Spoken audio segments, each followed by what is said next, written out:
day, everyone out there. Welcome to Is Your Way in Your Way podcast. And I'm your host, Cassandra Crawley Mayo. And for those new listeners out there, let me share with you what this podcast is all about.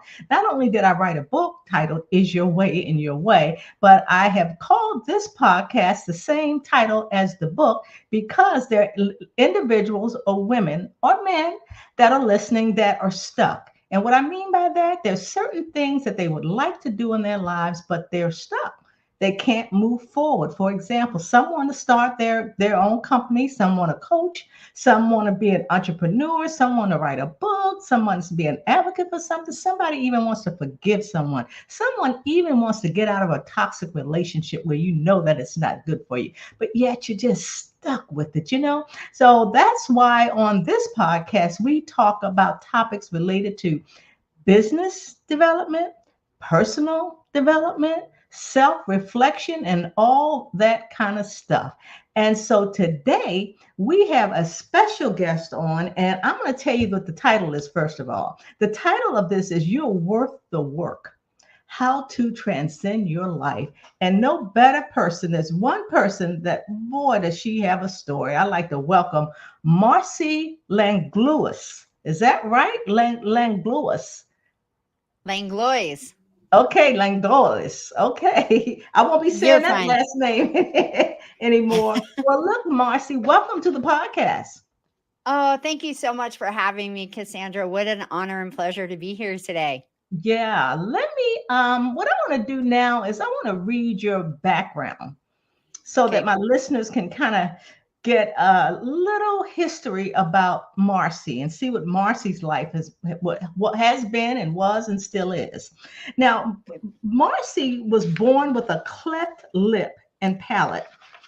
Her childhood was marked by an excruciating series of surgical procedures, more than 23 in all before the age of 18.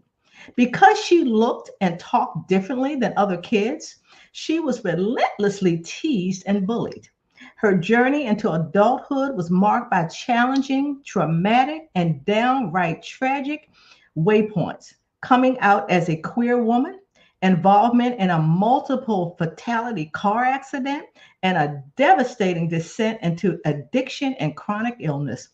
Though she got off to a rough start in her life, she's discovered one thing: no matter what obstacles were in her path, living beyond your limits is not just a dream, it's infinitely possible. She has overcome these experiences and thrived in every area of her life. She has learned how to heal her body using the power of the mind, regulating her nervous system, and embodying herself. So I want to share her story with you so that she's going to actually bring some hope and provide the tools that she's used to transcend her experiences.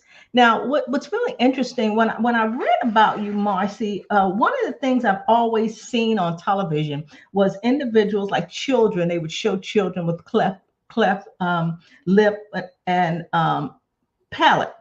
And I would look at them and how they would have to have surgery. Usually they would show commercials of individuals out of the country that would have that. So just to meet somebody with that, I'm certain that experience was just unbelievable. But looking at you, you have transcended that too, because if I didn't read it, nobody would even know it. However, you have a story behind that as well. So, what I want to say is Marcy's story is going to be a powerful testament to the human spirit's ability to overcome adversity. You're going to find healing and inspire others to do the same.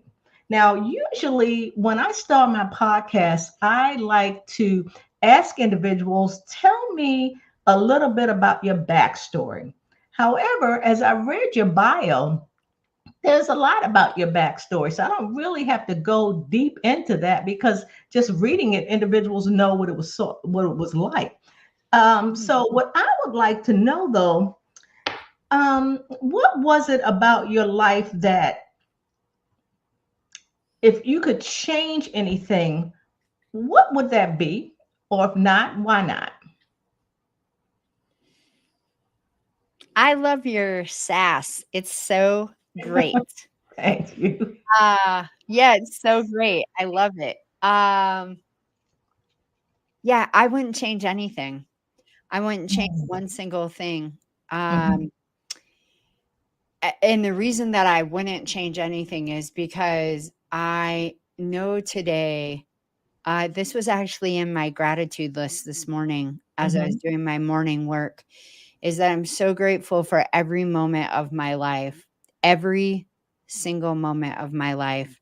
Um, because each of those moments has gotten me to this exact moment in my life today. And I Mm-hmm. wouldn't be here had I not had all of those experiences.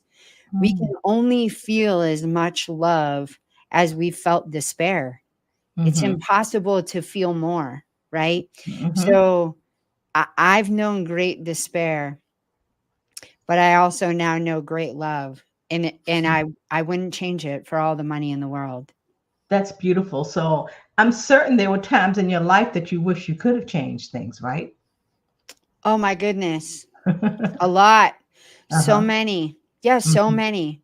And Mm-hmm. the more I stayed in the victim mindset and Yes. that this is happening to me and poor me and, Mm-hmm. oh my God, of course I'm drinking, look at my life. And, all of that, those beliefs and stories and letting that fuel that, then yes, it was very easy for me to want it to be different. Right, exactly. Now, you talked about doing the drinking and the addiction that you had. And one of the things that I know from family experiences and all of that kind of stuff, we kind of just the struggles in our life, we will use certain anecdotes to silence it.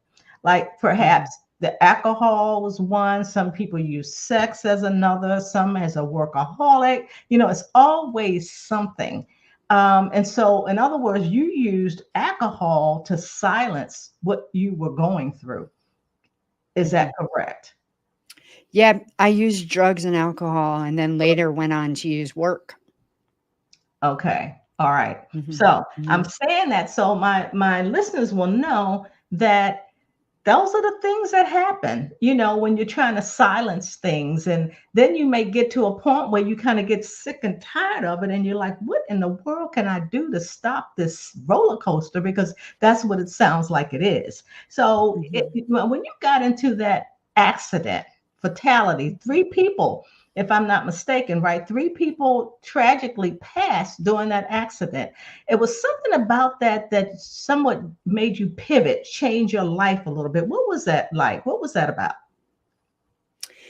Yeah, so yes, 3 people did perish in that car accident, and, I was everybody always asks, "Well, were you found responsible?" Right? "Were you legally Mhm, responsible?" And I was mhm, not. And I was not drinking either, that's the other question mm, a lot of people okay. are curious about. Mhm, So I was not, but yeah, there's a lot of things to say about that, time in my life, uh-huh, but really, the most important thing to say about that is that when that happened, the lifetime of trauma that had preceded that I had not dealt with, was now forefront along with this accident, right? mhm, And, the only way that I knew how to deal with it was to drink and drug. I okay, I could not do anything else other than that. And honestly, in a lot of ways, that saved my life for a really long time until I mhm, could get the help that I needed to okay, be able to deal with it. okay, Um, and then when I got sober is when I was able to start dealing with it.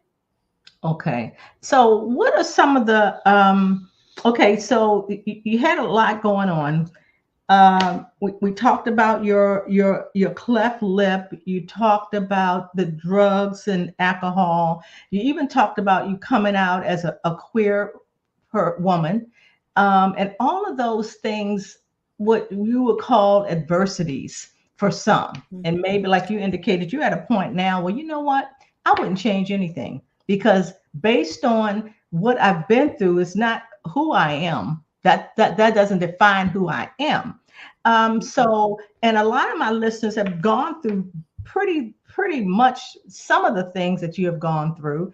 And so, what were some of the tools, or what did you use to get out of all of this? How did you handle all of this? Even the point that I think one of the things you talked about was you kind of struggle, like the internal and external struggling, but yet you use what it was. You said something about perfection. You used perfection was an attempt to deflect attention from your perceived flaws. Tell us about that perfection. Yeah.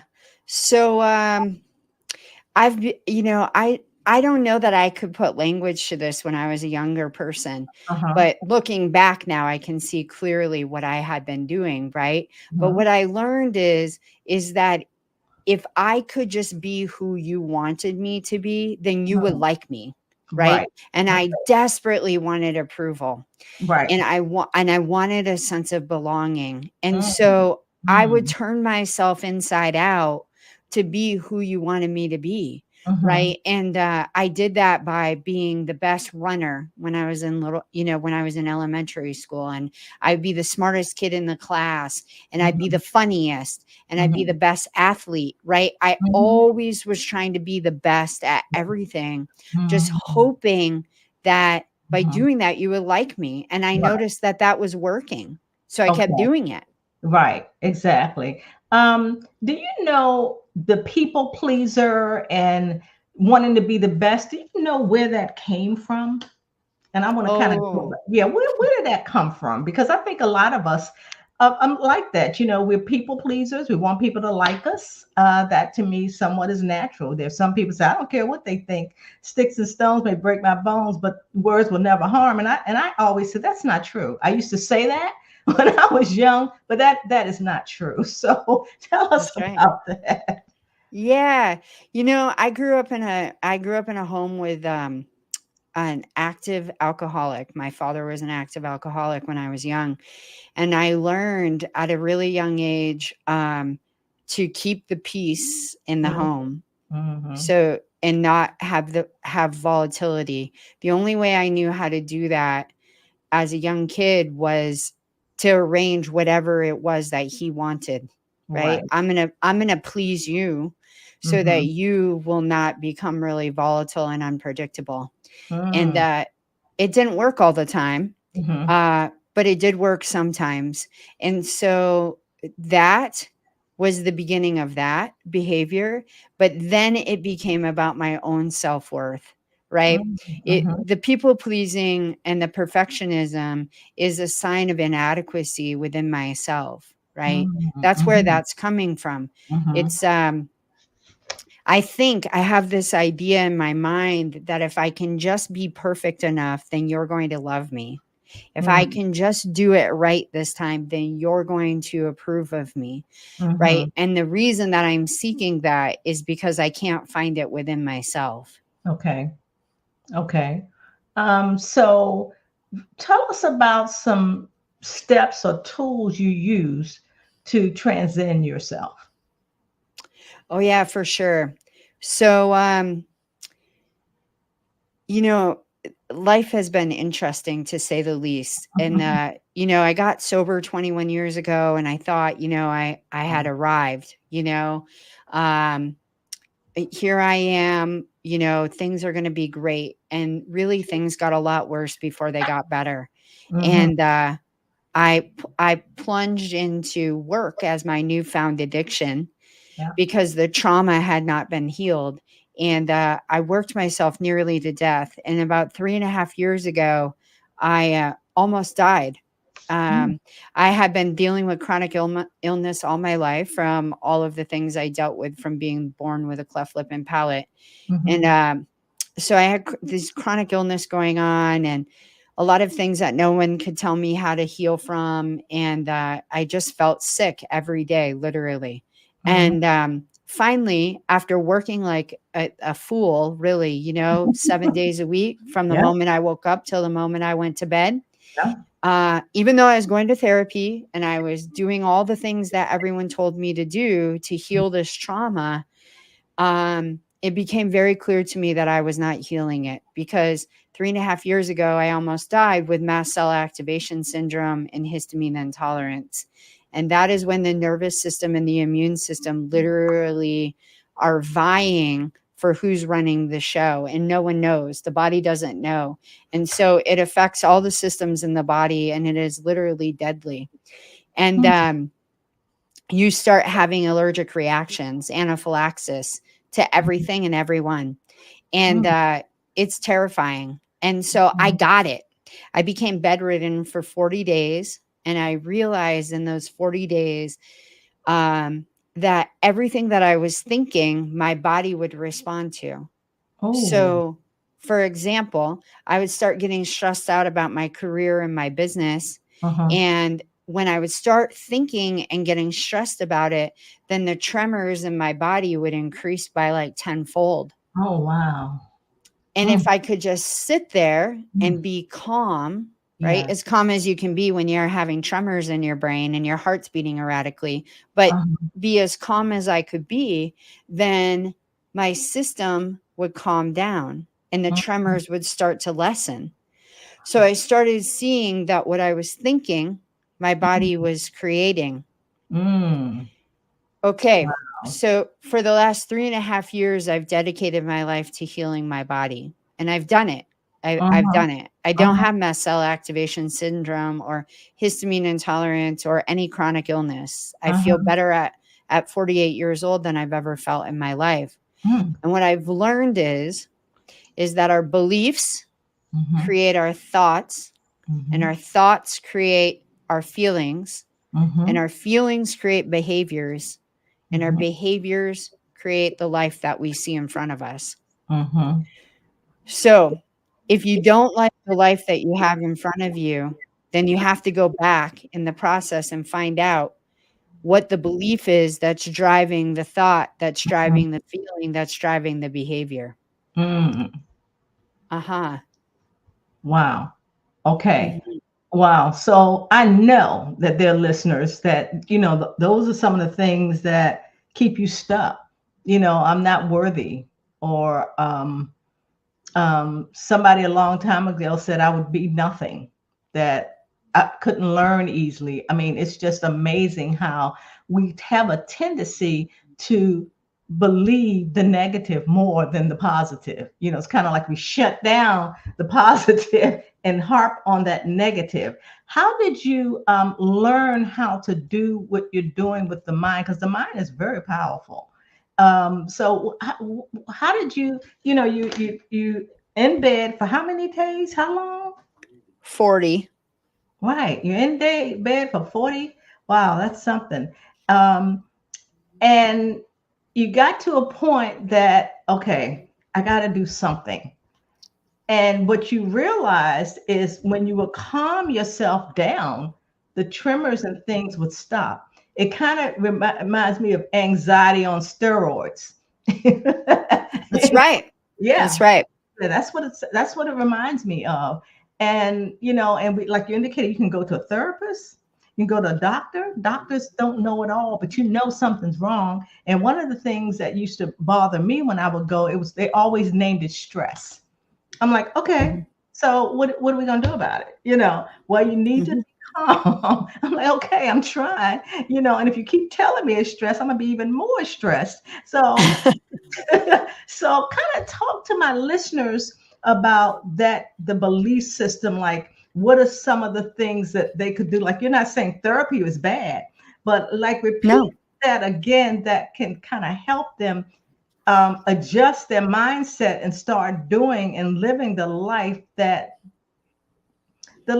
always say that you deserve. It's kind of like you're worth the work. So I'm saying that because what you've done, you worked it. I mean, you went on a self-discovery, and it didn't happen like overnight, because what you went through was an overnight thing. So tell Mm. my listeners again, how did you get to where you are today from all that you've been through? And I'm not saying you're there. We all a work in progress, but yet Right. it's a massive improvement. Tell them how that happened. Yeah. So it's been a it's been a long journey. Mm. Um I mean, it really started the day that I got sober, you know, so Mm, 21 years ago, I okay. started I started this journey of self-discovery, and I've sought every teacher that I could find. You know, I love Deepak Chopra Mhm, and Eckhart Tolle and mhm, Joe Dispenza and Dr. Kim mm, DeRamo and Dr. mhm. David Hodkins. A lot of the things that I think Yep, and believe are based on the things that I've read from these people, listened to, studied under, whatever. right. And but what I didn't understand most things. But Yeah, what I didn't really get is that you can know something all day long, but right. until you believe it, Mhm, until you internalize it, and mhm, until you apply it, mhm. it doesn't matter how much you know it, Right. right? And that's where I was at for a really long time. Is I knew it. I knew the information and I believed it and I understood it, but I wasn't making this transformational shift within my own life. And Mhm, so over the last 3.5 years, I've been an avid spiritual seeker all of my life. mhm, Really, I am obsessed with mhm. what it is. I don't know, but boy, do I want to, right? Right, And exactly. I'm always seeking and I'm always open to it. And I Mhm, believe that there's this source of energy.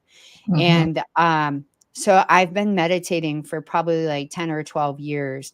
But when Okay. I got really, really sick, I really delved into meditation. I started meditating 3 and 4 hours a day. Mm, And then I've learned by working with my own process and working with my clients is that this is the deal, is this is really literally what it comes down to, is that what I believe mhm, creates my thoughts, and my thought creates the feeling, and the mhm, feeling creates the behavior, and the behavior creates what I see in my life. So let mhm, me give you an example of how that really looks, right? mhm. So I had a feeling the first day I was born, I was hospitalized. I was hospitalized for the first 7 days of my life, and I Okay. went through all these tests, okay?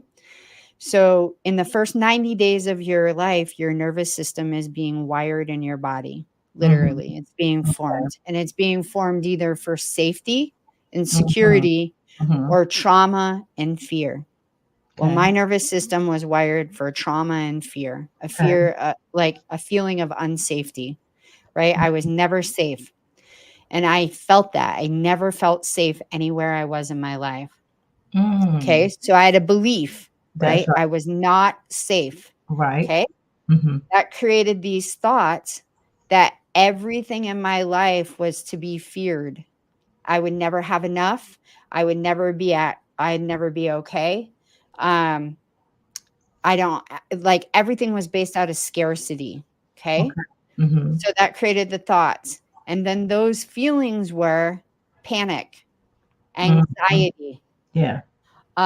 never being content, always Mhm, striving for the next thing, right? mhm. Looking for safety somewhere. Okay. So those were the feelings that I operated on. So then the behavior was obsessive working, drinking alcohol, eating Mhm, ice cream every day, mhm. spending money when I didn't have it. Um, right? Yeah. The outcome in my life was a mess, Right. Mhm, right? Doing mhm. the same thing to my daughter that was done to me, right? Mm, Raising her in a home where there was no secure attachment because I was emotionally unavailable, mhm. right? Working myself to death because I believed, I thought, and I felt there was never going to be enough, Mm, mhm. right? Okay, So never be enough of what? By working. What do you think would never be enough? I'd never have enough money. Okay, I of grew up work. in a home with no running water and no electricity for a time. Okay, all right. So Mhm. my brain is telling me, Sure. "Oh my god, we're not gonna have running water or electricity," Wow. Mhm. Mhm. right? That's right. So I'm always working trying to earn enough money, hoping that I'll have enough savings that I'll never be without running water or electricity again. Okay. Right. I got it. Yeah. Right. So this is how it literally plays out. So you can implement, you can just put in whatever applies to you. I'm not worthy. I'm not deserving of love, whatever that is, right? And then look at how that follows through in each part Mm-hmm. of your life to form the Mm-hmm. thought, the feeling, and the behavior. Mm-hmm. Mm-hmm. That's good. That's very good. Something you said that I've done so often in my life through my self discovery journey. And Lord knows I've been on a journey and I'm still on a journey.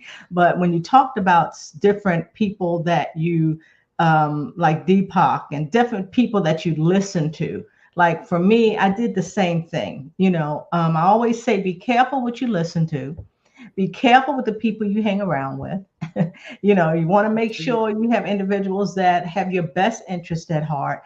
And I needed something to inspire me, something motivating, something transformative, so I would listen and I would listen and I would listen. And then, you talked about the spirituality.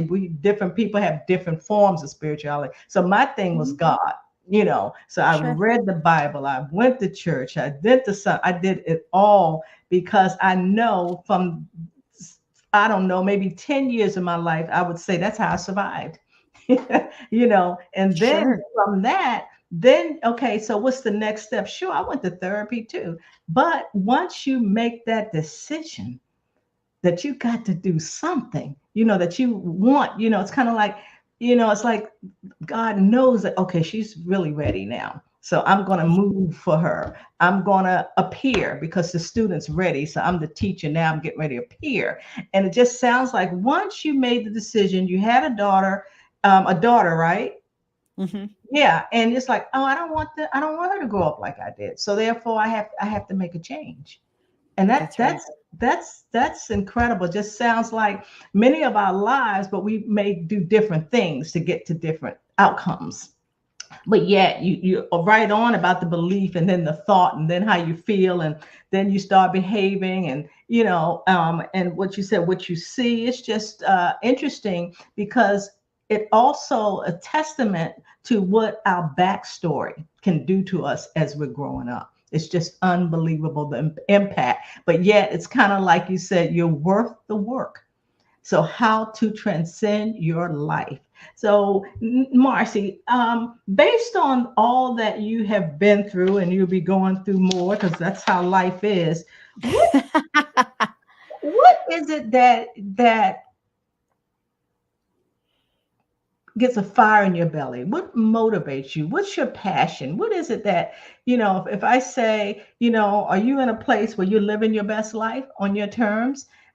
Would you say, yeah, do you know what your best life looks like? So what is that passion you have? Oh, yeah. I'm living my best life. Mm-hmm. I've never been healthier in 48 years. Mm-hmm. Physically, mentally, emotionally, and spiritually, I've never been healthier. And Mm-hmm. my passion, I mean, the thing that just lights my soul up, Mm-hmm. literally, is helping other people to live their best life. Like, Mm-hmm.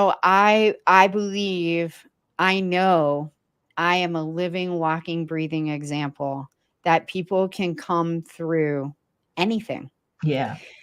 That we have the power within us. The power, see, there's a lot of misunderstanding about where the power is. A lot Okay. of people give their power away to things outside of themselves. The Mm-hmm. power is not outside of you. The Yes, power is within you. that's right. Right. Mm-hmm. And it really doesn't matter which spiritual teaching you listen to or talk about. They Mm-hmm. all tell you it's Mm-hmm. in your heart. That's Open right. your heart and it's there. You'll find it. Mm-hmm. And Mm-hmm. that's been my own experience. And so Mm-hmm. my passion, my deepest desire and my mission is to walk people out of the fire, right? Walk them Mm-hmm. out of the dark and show them the path. Mm-hmm. And I just get so excited about it, honestly. hmm Have you found that a lot of people, because this is your passion, and you are going to your passion is going to manifest because this is something that you really desire. Where do those people come from? How do you find those people that are hurting and want to make those changes and want to transcend their life and also for them to know that they are worthy of the work? Where do you find those Yeah. people? Yeah, I mean, from doing podcast shows like this, Mhm, you're in your show notes, you'll have my information, my contact information. mhm, I'm all over social media, mhm, TikTok and Facebook, YouTube, Instagram. And so I'm just out there putting content out all the time mhm, about how to help yourself, right? Like mhm. maybe right now you can't work with me personally because of whatever's going on in your life, but Right. you can listen to my material. You can access my material every day for free on social media. And I give a tip, at least one every single day, on how you can change your life, Mhm, how you can go from being stuck to empowered, all mhm, of that kind of stuff, how to face trauma. mhm. But really, again, it's the work is within you. The Yes, body knows. The yes. body will tell you. The body will heal itself if you can create the right conditions. Mm, Um, yeah. mhm, mhm. There's another question that I want to ask, and I have interviewed so many people, but I just feel that you can be a light in this category because there are so many people that I say is still living in the closet. There's certain things they don't want to confront. There's certain things that's stopping them from moving forward. And one of the things you said when you were growing up, you were attracted to the same sex. How Mhm. how did you overcome that? Or how can my listeners overcome that? Because there's some listeners that are still struggling with it, and I think now that it's out there, more people are talking about it. It's like mental illness. It's no more, it's not taboo. Well, it is, but it's not. So Right. more people are open about it now. So it's a little different, but yet there's still individuals that don't want to talk about their mental illness, still don't want to talk about their identity as it relates to that. How did you overcome that? I'm going to tell you right now, that's a doozy. Mm-hmm, Um, it really was a struggle for me.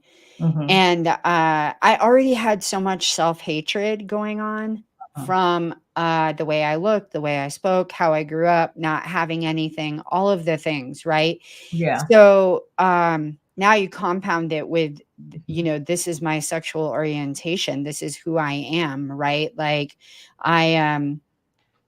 It was a doozy. And how I overcame it Mm-hmm, was getting to the crux of the shame that I felt about who I am, right? mm-hmm. Shame is this word that gets thrown around a lot nowadays, that we talk about mental health so much. Yeah. And shame is the simplest concept of shame that I can tell people to work with is this fundamental feeling that there is something wrong with who we are, that Mm-hmm, as I am, who I am, mm-hmm, exactly the way that I am, that mm-hmm, it's not okay, that it's mm-hmm, just absolutely not okay. mm-hmm, And so it is doing the work around being okay, right? mm-hmm, It is literally adopting a practice of self compassion and self mm-hmm, love mm-hmm, to overcome the shame.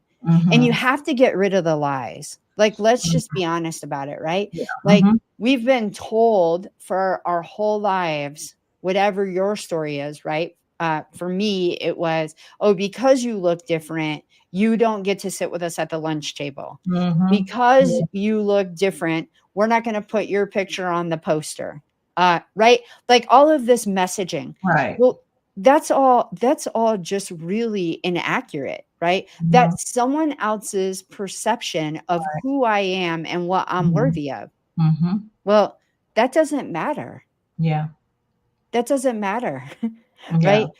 That's their lens. My Right. lens is Mhm. I'm okay. Mm-hmm. What's wrong with you? Of course you're okay, Right. Mm-hmm. right? Yeah. I've Mm-hmm. suffered a tremendous deal, Yeah. right? I deserve to be open to my own love, to Right. my own compassion, Mm-hmm. Mm-hmm. right? That's the truth. So it is working through all the thinking errors that Mm-hmm. no longer serve me and getting into reality about the truth of the matter. The truth of the matter is that we all suffer as human beings Mm-hmm. and we all deserve our own love. Yeah. Right. Period. Mm-hmm. Mm-hmm. And you don't have to explain that to anyone or justify that to anyone. That Right. is the truth. Right. Right. I was reading something, I don't know, the other day, and someone said their grandmother said to them to stop thinking about yourself and think about Mm. others. Yeah. And I believe we all are on assignment. And I think when we're on that assignment, all of that other stuff kind of washes away. I mean, you don't forget it, but Mhm. your purpose, your reason you're here kind of helps get you up in the morning. Like, okay, I'm going to do this because I'm going to serve, I'm going to help people. I mean, because that's kind of what it's all about. It's Yeah. do unto others like you would have somebody do unto you. It's kind of like I heard this saying that number one, we don't know how long we're going to live.